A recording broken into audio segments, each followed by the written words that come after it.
ছাত্ৰ ছাত্ৰীসকল, আশা কৰোঁ সকলো ভালে আছা।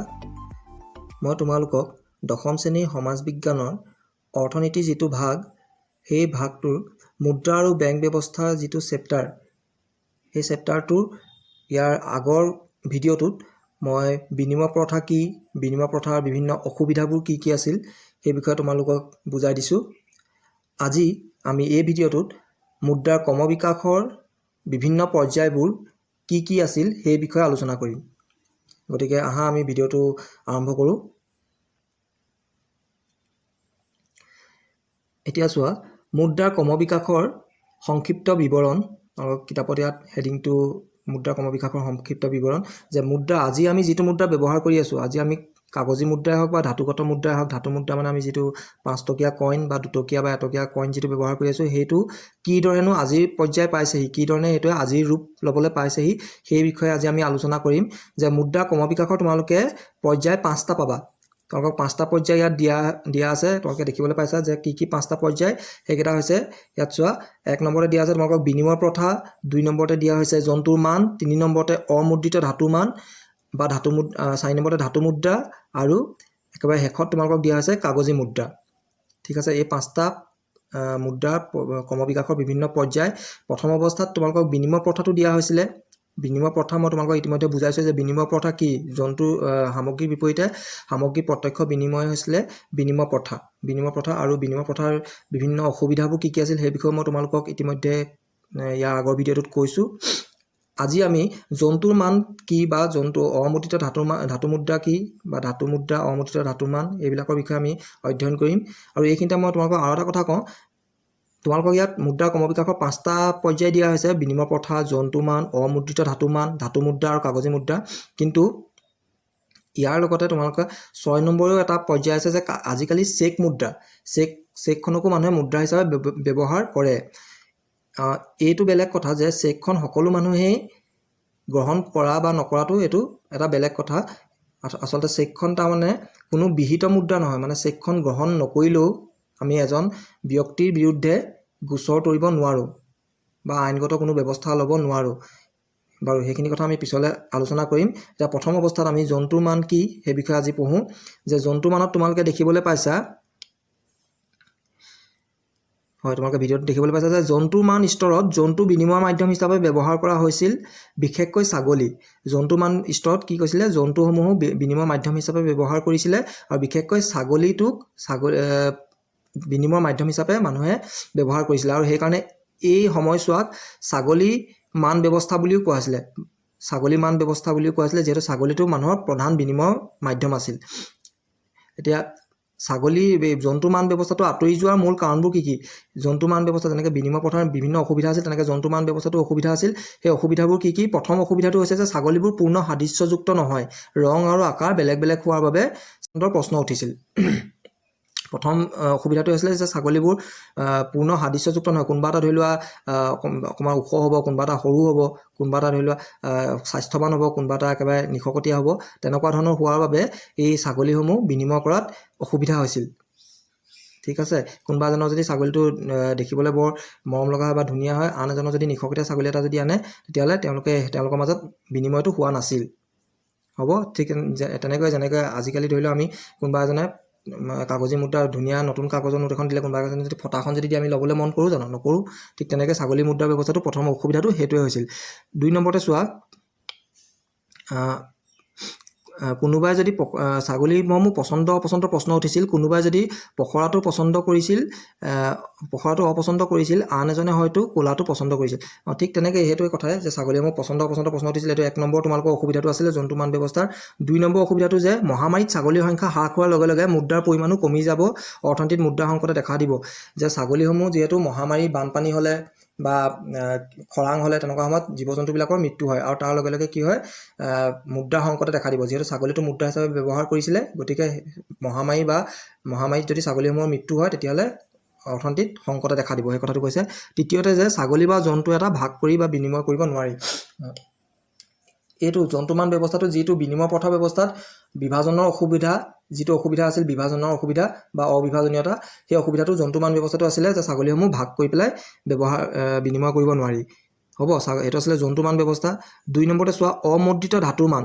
অমুদ্ৰিত ধাতুৰ মান ব্যৱস্থাত কি হৈছিলে যে তাত কোনো আমাৰ যেনেকৈ এতিয়া কইনটো ধাতু মুদ্ৰাটোত আমাৰ এটা মুদ্ৰাৰ মান মানে খোদিত কৰা হয় বা মুদ্ৰাৰ মান তাত মুদ্ৰিত কৰা হয়, ঠিক তেনেকৈ হেৰিয়ত অমুদ্ৰিত ধাতুৰ মান ব্যৱস্থাত এই কোনো তাৰ ওপৰত কোনো তাৰমানে সংখ্যা ছপা কৰা হোৱা নাছিল বা খোদিত কৰা হোৱা নাছিল। অৰ্থাৎ বুজি পাইছেনে যে অমুদ্ৰিত ধাতুমান ব্যৱস্থাত অকল সোণ বা ৰূপৰ টুকুৰাসমূহ বিনিময়ৰ মাধ্যম হিচাপে ব্যৱহাৰ কৰা হৈছিল আৰু ইয়াত বহুতো অসুবিধা দেখা দিছিল। তাত অকল সোণ বা ৰূপৰ টুকুৰা, তাত কোনো তাৰমানে তাৰ ওপৰত বোলে আমাৰ যেনেকৈ এতিয়া ধাতুগত মুদ্ৰা এটাত ধৰি লোৱা 10 বুলি লিখিলে এইটো আমি 10 টকাৰ মূল্য বস্তুটো পাওঁ, বা 5 টকা বুলি লিখিলে আমি 5 টকাৰ মূল্য বস্তুটো পাওঁ। ঠিক তেনেকৈ অমুদ্ৰিত ধাতুমান ব্যৱস্থাত তাত কোনো ধৰণৰ কি কৰা নাছিলে, মুদ্ৰাৰ মান ছপা কৰা হোৱা নাছিলে। আৰু সেইকাৰণে ধৰি লোৱা সোণৰ মূল্যটো যিমান, সেই সোণৰ মূল্যৰ পৰিমাণৰে বস্তু পাইছিলে, বা ৰূপ এটুকুৰাৰ মূল্যটো যিমান, সেই ৰূপৰ পৰিমাণৰ বস্তু পাইছিলে। কিন্তু এই ক্ষেত্ৰতো বহুত অসুবিধা আছিলে। কি অসুবিধা? যে প্ৰথমতে সোণ বা ৰূপসমূহ নিভাঁজ হয় নে নহয়, প্ৰতিবাৰ লেনদেনত সেইটো নিশ্চিত কৰিবলগীয়া হৈছিল যে এডোখৰ সোণ বা এটুকুৰা ৰূপ একেবাৰে নিখুঁত বা ভাল মানে শুদ্ধ সোণ বা শুদ্ধ ৰূপ হয় নে নহয়, সেইটো প্ৰতিবাৰ লেনদেনত সেইটো পৰীক্ষা কৰিবলগীয়া হৈছিলে, যি বহু সময়ৰ অপব্যয় কৰিছিলে। আৰু দ্বিতীয়তে কি, এনেবোৰ মূল্যৱান ধাতু এঠাইৰ পৰা আন ঠাইলৈ নিৰাপদে কঢ়িয়াই নিয়াটো সহজ নাছিল। এইটো কথা তোমালোকে গম পাইছা যে কিছুমান অসাধু ব্যৱসায়ী বা অসাধু ব্যক্তি থাকিব পাৰে, অসাধু ব্যক্তি যাৰ কাৰণে এই সোণ বা ৰূপৰ দৰে মূল্যৱান সামগ্ৰীসমূহ এঠাইৰ পৰা আন ঠাইলৈ কঢ়িয়াই নিয়াটো যথেষ্ট অসুবিধা হৈছিল। এইটো আছিলে অমুদ্ৰিত ধাতুৰ মান ব্যৱস্থা। আৰু তাৰ দুটা অসুবিধা দিছে। এটা হৈছে সোণ বা ৰূপৰ মুদ্ৰাবোৰ প্ৰত্যেকবাৰ লেনদেনতে পৰীক্ষা কৰিবলগীয়া হৈছিল, আৰু দ্বিতীয়তে দিছে যে এই সোণ বা ৰূপৰ মুদ্ৰাবোৰ এঠাইৰ পৰা আন ঠাইলৈ সহজতে কঢ়িয়াই নিয়াটো অসুবিধা হৈছিল। গতিকে জন্তুমান ব্যৱস্থাত তোমালোকে 3টা অসুবিধা পালা, আৰু অমুদ্ৰিত ধাতুমান ব্যৱস্থাত 2টা অসুবিধা পালা। ইয়াৰ ব্যৱস্থাটো কি, ধাতুগত মুদ্ৰা। যে অমুদ্ৰিত ধাতুমান ব্যৱস্থাৰ বিলুপ্তি ঘটাৰ পিছত ধাতু মুদ্ৰাৰ সৃষ্টি হ'ল, কিন্তু এই ব্যৱস্থাটো অসুবিধাই দেখা দিলে। এতিয়া ধাতু মুদ্ৰা সেইবিলাকে সোণ বা ৰূপ এইবিলাককে ধাতু মুদ্ৰা হিচাপে ব্যৱহাৰ কৰিছিলে, কিন্তু তাৰ পিছৰ পৰ্যায়ত অকল সোণ বা ৰূপৰ লগতে আন কিছুমান ধাতুগত মুদ্ৰা, আন কিছুমান ধাতু তেওঁলোকে সেই সময়ৰ যিখন সমাজ আছিলে, সমাজৰ মানুহবিলাকে আন কিছুমান ধাতুকো বিনিময় মাধ্যম হিচাপে ব্যৱহাৰ কৰিছিলে। কিন্তু সেই ব্যৱস্থাটো কিছুমান অসুবিধা দেখা দিলে। কেনেধৰণৰ অসুবিধা দেখা দিলে? সোণ বা ৰূপৰ যোগান সীমাবদ্ধ বা অস্থিতিস্থাপক, প্ৰয়োজন হ'লে ইয়াক বৃদ্ধি কৰিব নোৱাৰি। তদুপৰি বেপাৰ বাণিজ্যৰ পৰিসৰ বৃদ্ধি হোৱাৰ লগে লগে মুদ্ৰাবোৰ দূৰৈৰ ঠাইলৈ কঢ়িয়াই নিয়াত অসুবিধাৰ সৃষ্টি হৈছিল। অমুদ্ৰিত ধাতু মুদ্ৰাৰ ক্ষেত্ৰতো একেখিনি অসুবিধা দেখা দিছিলে, যে এই ধাতুসমূহৰ যোগানটো খুব অস্থিতিস্থাপক, মানে মন গ'লেই বঢ়াব নোৱাৰি, স্থিতিস্থাপক নহয়, অস্থিতিস্থাপক বা স্থিতিস্থাপক কি, এই বিষয়ে তোমালোকৰ পিছৰ ক্লাছবিলাকত, তোমালোকৰ পিছৰ শ্ৰেণীবিলাকত তোমালোকে ভালদৰে পঢ়িবলৈ পাবা, বা মই লাগিলে এইটোৰ ওপৰত বুজাই দিম। কিন্তু এতিয়া তোমালোকে মনত ৰাখা যে অস্থিতিস্থাপক মানে মন গ'লেই বস্তুটো পৰিমাণটো বঢ়াব নোৱাৰি, বৃদ্ধি কৰিব নোৱাৰি। এতিয়া যেনেকৈ আমাৰ কাগজী মুদ্ৰাৰ পৰিমাণটো আমি মন গ'লেই ৰিজাৰ্ভ বেংকে যদি ছপা কৰে, তেতিয়াহ'লে আমি তাৰ পৰিমাণটো বঢ়াব পাৰিম। কিন্তু সোণ বা ৰূপৰ পৰিমাণ, আমাৰ খনিজ সম্পদ এইবিলাক আমাৰ যিমানটো পৰিমাণৰ আছে সিমানটো পৰিমাণৰহে আমি লাভ কৰিব পাৰিম, তাতকৈ বেছি বিচাৰিলেও আমি নাপাওঁ। গতিকে এইবিলাক বিভিন্ন ক্ষেত্ৰত ধাতু মুদ্ৰা ব্যৱস্থাটো লোপ পাই গৈছিল। হ'ব, ইয়াৰ পিছত তোমালোকৰ কাগজী মুদ্ৰা ব্যৱস্থাটো, কাগজী মুদ্ৰা যিটো 5 নম্বৰ কাগজী মুদ্ৰা, এতিয়া আমি যিটো মুদ্ৰা আমি এতিয়া ব্যৱহাৰ কৰি আছোঁ, সেইটোৱে কাগজী মুদ্ৰা। যে মুদ্ৰাৰ ক্ৰমবিকাশৰ 5ম পৰ্যায়ত কাগজী মুদ্ৰাৰ প্ৰচলন হ'ল। এই মুদ্ৰা কঢ়িয়াই নিয়াটো সহজ। প্ৰথম অৱস্থাত কাগজী মুদ্ৰা সোণ বা ৰূপলৈ ৰূপান্তৰিত কৰা হৈছিল। কালক্ৰমত কাগজী মুদ্ৰাক মুদ্ৰা হিচাপে গ্ৰহণ কৰা হ'ল আৰু ৰূপান্তৰকৰণৰ অপ্ৰয়োজনীয় হৈ পৰিল। এনেদৰেই কাগজী মুদ্ৰাই বৰ্তমান ৰূপ লয়। আচ্ছা, এতিয়া কাগজী মুদ্ৰা, আমি যিটো কাগজী মুদ্ৰা বৰ্তমান ব্যৱহাৰ কৰি আছোঁ, সেই কাগজী মুদ্ৰাটো প্ৰথমতে কি কৰিছিলে, সোণ বা ৰূপলৈ ৰূপান্তৰ কৰিছিলে।